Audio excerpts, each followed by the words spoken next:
Darby Ross from Harbour had the toughest semi-final this morning, finally getting the better of Jaws of Charlestown 31-26, while Barry Solder was too good for Bob Fishlock, 31 shots to 16. The final was a tense affair and scores were tight for most of the match. Then with the score at 19-18, Ross hit a purple patch and raced away with the game. In a shot rush, Ross had two ends where he gained the maximum 4 shots to outstrip the Beresfield veteran Barry Solder. Solder couldn't recover and Ross went on to take out the prestigious trophy, 31 shots to 19.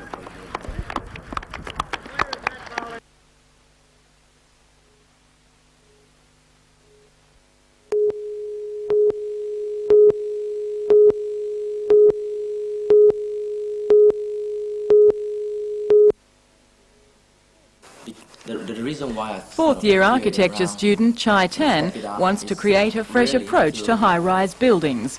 Clearly, his philosophy finds favour with Peddle Thorpe and Walker, the international firm of architects who commissioned a high-rise design competition.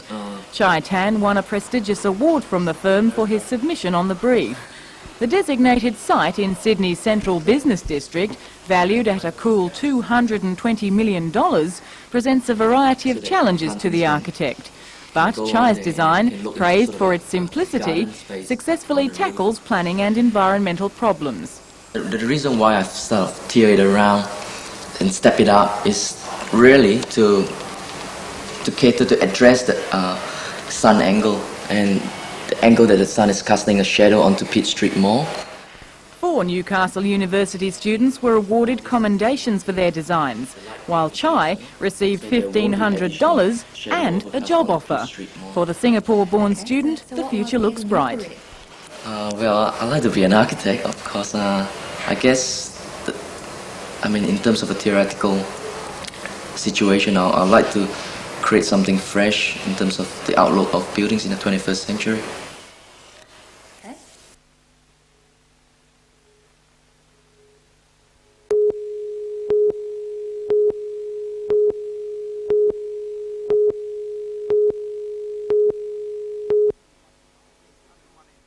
Only 1 in 9 people classed as blind actually have zero vision.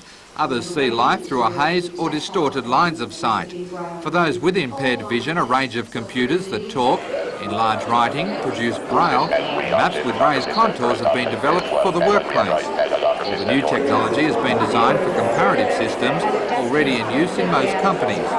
Besides major computer developments on show, new devices to help people with menial tasks that those with full vision take for granted will be on display, like this synthesised speech calculator and coffee cup level indicator.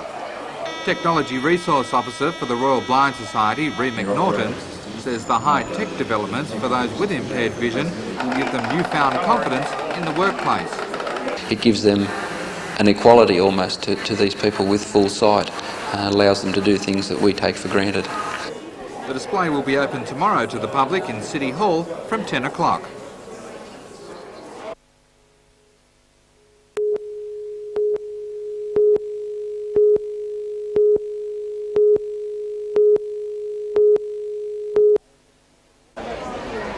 Hailed in Canada as the Thunder from Down Under, members of the 156-piece band arrived at Sydney Airport early this morning, along with 14 managers and some 80 supporters. But the real welcome was waiting in Newcastle.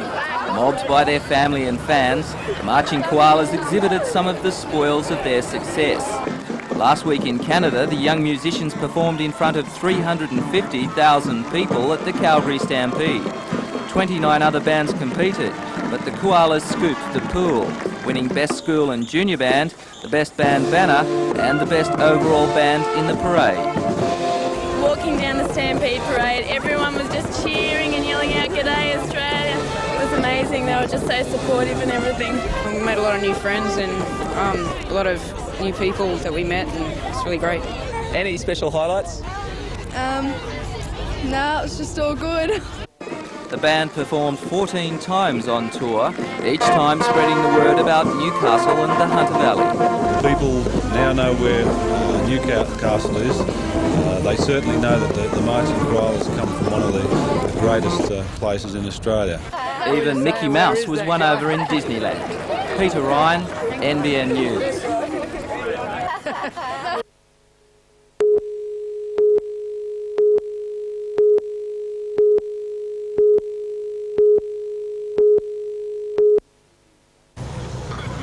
Only 2 years younger than the Titanic, the 3,600-tonne vessel has a proud maritime history. She first worked as a cargo ship, but was converted in the 1950s to a passenger liner. 11 years ago, the Doulos became a floating bookshop. Well, the main point of the ship is to spread the gospel of Jesus Christ. Carrying more than 500,000 books, the Doulos sails the world selling educational and Christian literature. 350 volunteers run the ship. Book sales pay 30% of bills, and Christian donations from around the world keep the operation afloat. The Doulos is berthed at the Merewether Street Wharf till July 25th.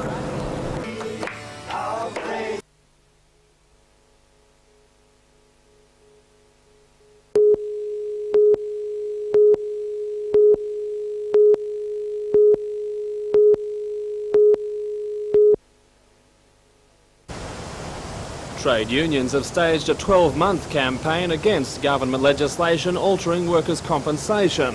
Bans and limitations on major building sites have gradually been lifted, leaving only Rankin Park Hospital still hobbled by union action. It's costing thousands of dollars a day in lost production, but until now construction has proceeded around the bans. Now the Master Builders Association says work has reached a crisis point. We've had orders given in both the state and federal commissions. We'll have a final set of second orders confirmed this afternoon. If the bans and limitations on Rankin Park aren't lifted by tomorrow, there'll be trouble in regards to stand downs and other penal provisions that are contained in those orders on Wednesday. The Master Builders say the unions are using the state's biggest public works contract to gain leverage in their fight with the government, with little regard to the position of their members.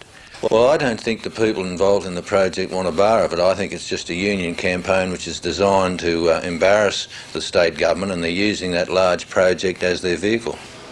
Employers say they want an assurance tomorrow that bans will be lifted, but they are unlikely to receive a satisfactory answer. Trade unions will be making their feelings known to a meeting of State Cabinet at Lake Macquarie tomorrow, and are almost certain to maintain their stand until the New South Wales Labor Council meets with the Premier in Sydney on Wednesday.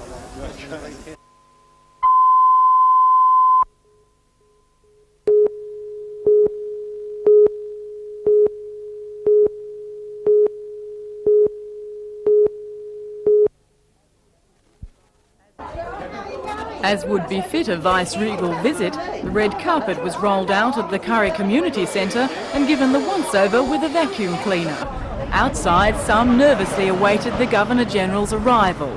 The wait was short-lived, as Mr Hayden and his wife Doulos arrived with a large entourage.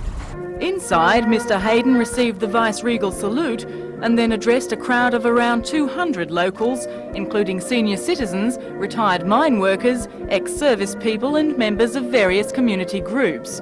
Reflecting on his links with the coal industry, in his hometown of Ipswich, Queensland, the Governor-General spoke of the increasing difficulty for some underground mines to compete with open cut. In the case of Ipswich, it's a matter of the economics getting increasingly difficult, and also mechanisation. We're producing much more coal with a vastly reduced number of coal mines and a vastly reduced workforce. So they're the sorts of problems of transition we're going through there. I can't talk about other areas. Mr Hayden also remarked on the dangers of mining, resulting in strong mutual community support. He also noted his wife Doulos was the daughter of a coal miner, while her 4 uncles also worked in mines. Mr Hayden is enjoying the chance to meet people during his Hunter visit, and it's obvious he also enjoys being Governor-General. How would you describe life as the Governor-General compared with life as a politician? It's sort of reincarnation, and it's a very satisfying experience. As a politician, of course, you're in the business of competition and some division, but in this role, there's no competition or division. People accept you regardless of their background or their inclinations. Such acceptance was certainly evident at Curry. Oh, I think he's a lovely person doing a good job. I think he's a very brilliant man. One socialist always appreciates another one. Later, Mr Hayden travelled to Rotary Park to meet children from several district schools. There too, the welcome was warm. The Governor-General told the children he was educated in the state school system and the youngsters should walk proudly and recognise opportunities are there if they want to take them. Afterwards, children thanked and made presentations to the Haydens. Mr Hayden then took part in a tree planting ceremony and laid a wreath at the Miners' Memorial.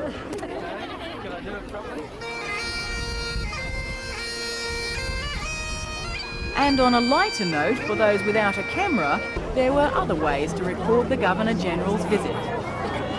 What do you like about him?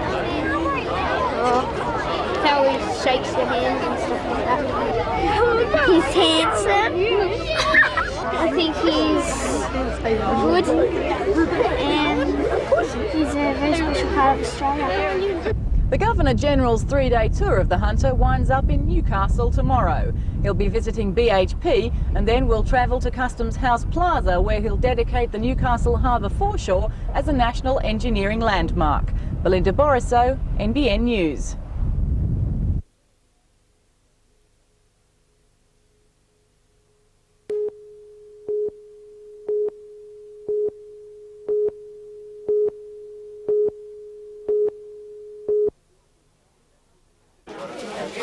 Mrs York was born in 1888 on a property in Howes Valley and moved to Singleton 76 years ago, where she married and raised 3 children.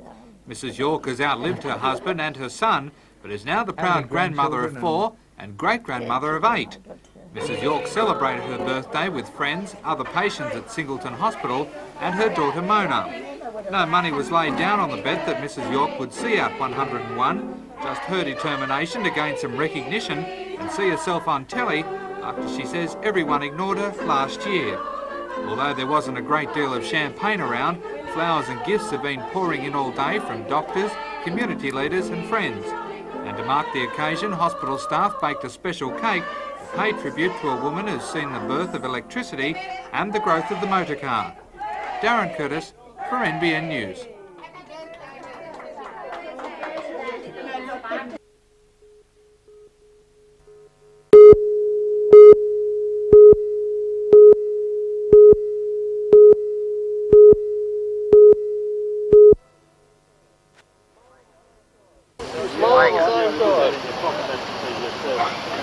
It was indeed a vice-regal affair as Mr and Mrs Hayden arrived in Maitland to be greeted by the Hunter Grammar School Committee. Just opened Bushland today, the school catering for 200 students is set to begin classes next year. Despite some minor hitches, the Governor-General officially launched the project to the delight of onlookers. There aren't many schools in this country that will be able to boast the foundation stone that was laid by the Governor-General. Later, the Newcastle Engineering Fraternity was honoured with the Governor-General's presence to unveil a special award. The National Engineering Landmark is an award for excellence in engineering, and today's award was presented for a long history of work on Newcastle Harbour. Recognition of great national merit. Very few other places achieve this sort of award. In 1797, when Shortland discovered the Hunter Estuary, the water depth was only 2 to 4 metres. Today, the harbour floor sits 15 metres below the surface, allowing huge bulk carriers to sail its channels. The award, which is one of only 5 in the country, recognises the importance of the harbour as a lifeline to Newcastle. The Governor-General's address was cut short today by inclement weather, with Mr Hayden jokingly mentioning it was a blessing for the audience. I might be making these points much shorter and more quickly than I'd even anticipated. That must be one of the shortest speeches you've given lately. Well, it's a rather cutting way to put it, but that's the truth of the matter, and it seemed to be welcome, which was even more cutting. After a Hunter Valley Research Foundation dinner at City Hall tonight, Mr Hayden will return to Canberra.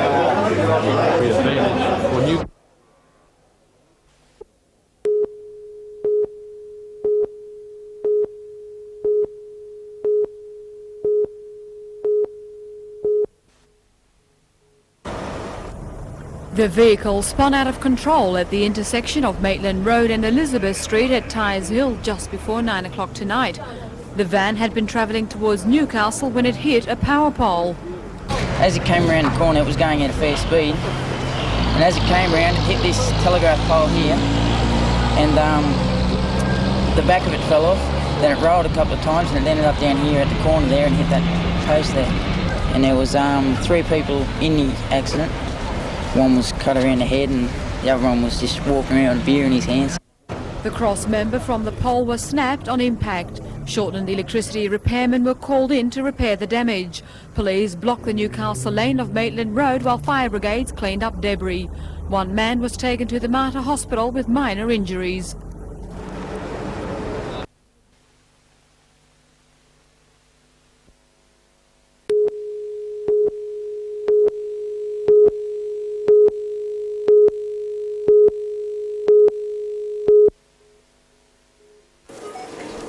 In meetings throughout the state, Mr West had been impressed by arguments put forward by members of the Australian Hotels Association. And after talks in Newcastle, he said he'd agreed to changes in his original proposal. The association said the heavy tax would force small hoteliers out of business and said the tax should be on profit only. Now the rate has been reduced from 3.5% to 3% of turnover up to $2 million and 4% on higher turnover. The tax is to be paid quarterly instead of monthly and will begin on October the 1st rather than from August. And Mr West said some small hoteliers will now pay less than under the old scheme.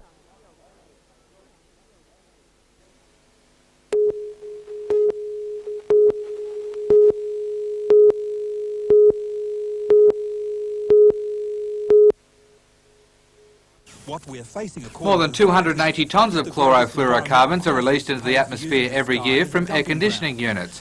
The CFCs are believed to have damaging effects on the Earth's ozone layer, contributing to the greenhouse effect. CIG this week released a refrigerant recovery unit that removes CFC from auto air conditioners, domestic and industrial fridges, instead of releasing them into the air. The CIG unit is designed and built in Australia and will cost $1,800 a unit when it comes onto the market officially later this year.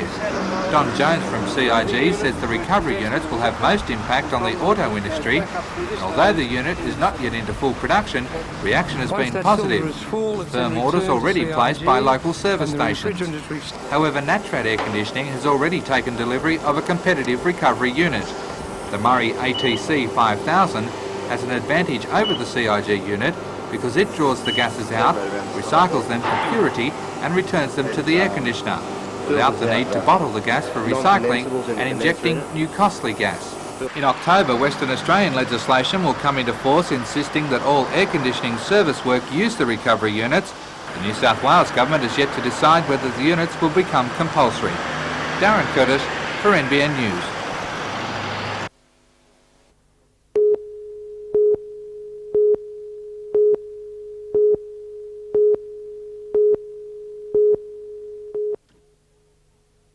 Thousands of tonnes of industrial oils, sludge, hazardous organics and pesticides, greases, inks and paints have to be disposed of each year in the Hunter alone.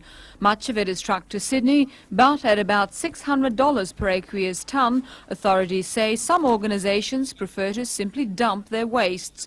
The grease and muck finds its way into the Hunter's waterways, our harbour and bushlands. $1 million private industrial waste treatment plant is planned by the Newcastle Regional Waste and Pollution Advisory Panel. It consists of local councils, the State Pollution Control Commission and the Hunter Water Board. The panel says many local waste can be recycled for another use. Newcastle is a likely site because this is where most of the industrial waste come from. Also, treated effluents can be pumped directly into the sewer system. A local treatment plant could also remove another problem. Yes, it'll take care of the illegal waste which are being dumped illegally now into the bush or to the sewage system. By the closing submission date of August 4, up to 10 private organisations are expected to express serious interest in building and operating the treatment plant. Later, they'll be expected to provide a detailed submission, including an environmental impact statement. Willie Lafitte for NBN News.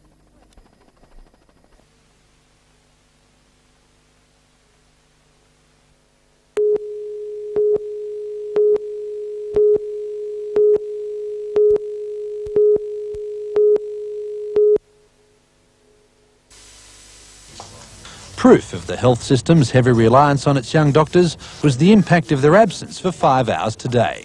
Most hospitals could only provide emergency and paediatric services, while the junior medicos joined medical students to protest 2 separate government proposals affecting their future.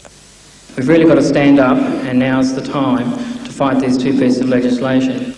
Of most concern, a State Health Department plan to increase the compulsory hospital internship from 1 to 2 years. The official reason given is to improve training. But the students and residents believe the real motive is to create a cheap labour force to overcome an expected 30% shortage of doctors early next decade. Their second worry, a program devised by Federal Health Minister Neil Blewett for the training and review of GPs. The extra money offered the doctors to join the program was branded a pittance by Dr Blewett's arch foe. They're not going to be applying for that extra 90 cents rebate for which the profession is being asked to sell their soul. Then a quick change into appropriate attire to push their cause on the streets.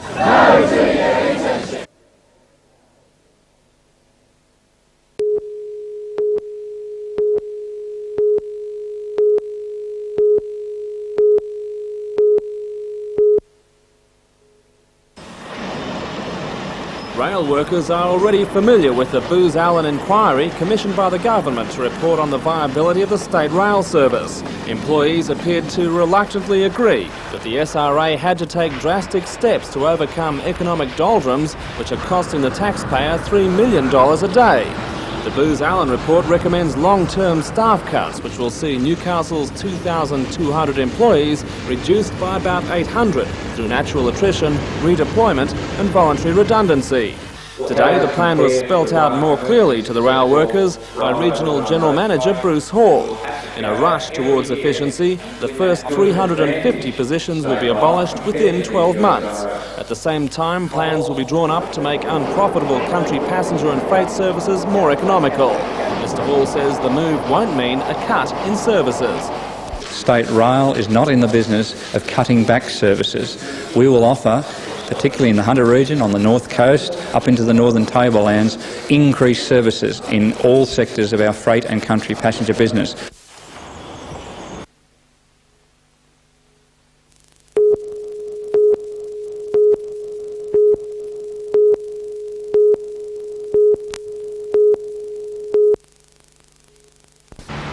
Glendale and Waratah High are 2 of 25 schools across the state that are developing the technology course to begin in first term 1990. The elective course will involve extra studies in mathematics, physics, sciences and the practical use of computers in the workforce.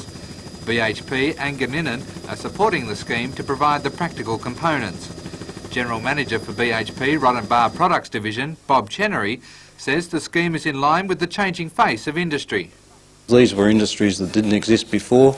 That is the direction of higher mental activity rather than drudgery of shovel work, which industry used to be indulging in. Alec Young, Chairman of the Hunter Development Board, agrees with the scheme, but is quick to point out that the increase in technology is not necessarily the solution to unemployment. What we really should be talking about is technology as part of the search for excellence, which involves national purpose and attitude and all those things that go to make up a worthwhile society. Students from outside both schools' normal enrolment areas will be able to apply for inclusion in the course. Darren Curtis for NBN News.